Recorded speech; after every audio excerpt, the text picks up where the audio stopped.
A week from today, next Friday, the nonprofit MassPoetry will sponsor its annual Student Day of Poetry at UMass Boston. This day-long poetry field trip offers performances and creative writing workshops for teens by celebrated national and local poets, followed by a student open mic. It's my pleasure to welcome Program Manager Laurin Macios, who coordinates this and similar events for MassPoetry, and who can tell us more about their many projects. So nice to have you on the show here. Nice to be here. All right, so you're going to have kids from really all over Massachusetts converging next Friday at UMass. So what's it like? Yes, it's going to be about 1,000 students from about 30 different schools, and they come together for just a really exciting day of poetry writing workshops and performances, and it's just a day really full of creative energy and support amongst peers. And it's a day where students get to share their stories and their own words with each other and have that validated.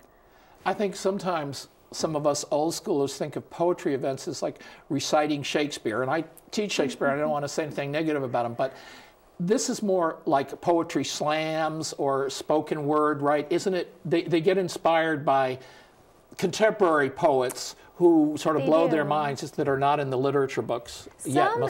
Some are in the literature books, but we really try to have a wide range. So we try to have something there for everyone, from the future Robert Pinskys of the world to the future slam poets or the current slam poets. So it really covers a wide range.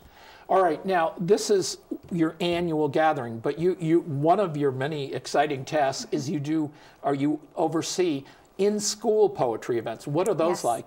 Basically, we try to take the elements of the Student Day of Poetry that we're talking about into schools, and it can differ based on what the school needs. So sometimes they're a little smaller, but we take poets into schools and they run workshops there and performances and an open mic there. Sounds great. It's wonderful. Now, like many of the arts, people just aren't in the habit of going to poetry events or slams or things. Even as exciting as those are, they don't know what they're missing.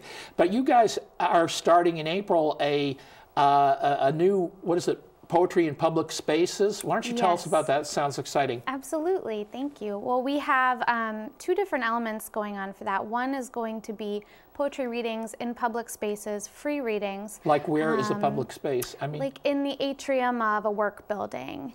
For example, we're trying to get right now into the atrium of one of the buildings on Arlington Street, where after work we would have a contemporary poet performing or reading poetry for 10 minutes as people walk home from work. I see. And we're going to have poetry in ad space on the T in April, which we're very excited about. So we're going to see, and what poets are going to be selected, or is that to be announced? Well, so for this first month, basically we'll be launching an Indiegogo campaign in April to help fund future months of poetry on the T as well.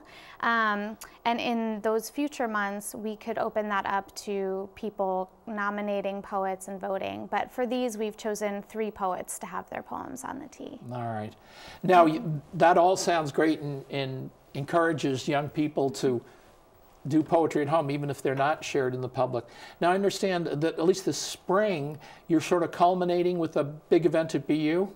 We are. We're having an event called An Evening of Inspired Leadership with about 12 leaders across the industries coming together to share a favorite poem and talk about how it has inspired their leadership. Like what's for instance? You have some big names like the governor's going to be there, right? We do, yes. Governor Deval Patrick, former U.S. Poet Laureate Robert Pinsky, though he's our only poet. We tried to steer away. So we have Robin Young from Here and Now, Bill Littlefield from It's Only a Game, Derek Lumpkins from Discover Roxbury.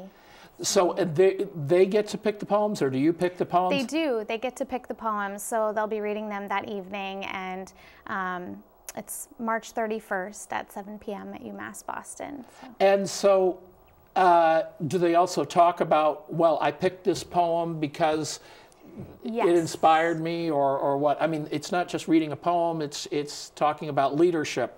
It is, yeah, how the poem inspired their leadership and kind of their sense of self and their success. So we're hoping to get to get people there from all of those fields as well, and also a lot of students to help inspire them to connect with poetry.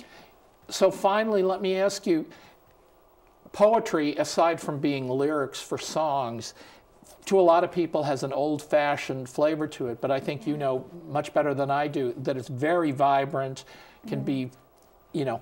How do you see the image of poetry changing among younger students? I mean, do they not have the prejudice that I was voicing there? I mean, do people think it's cool to do poetry or what? No, I'm so glad you asked, because changing that is a big part of what we want to do, and through our in-school programs, for example, that is changing. We recently did an in-school student day of poetry, and the survey results showed that before the student day of poetry, only 34% of students were interested in reading poetry, and after 70% were. Wow. Yeah. Yeah. Wow, that's totally impressive. It was wonderful. And so I don't know who the person was that were persons that were leading it, but you know, their charisma, it can change people's prejudices. Absolutely. And there are so many people that have poetry bubbling out of them, and there's just no venue for that, and they think they're weird because they have that. Absolutely.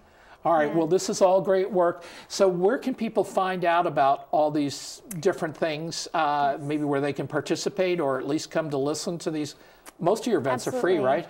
Most of our events are free, and they can find out everything at our website, masspoetry.org.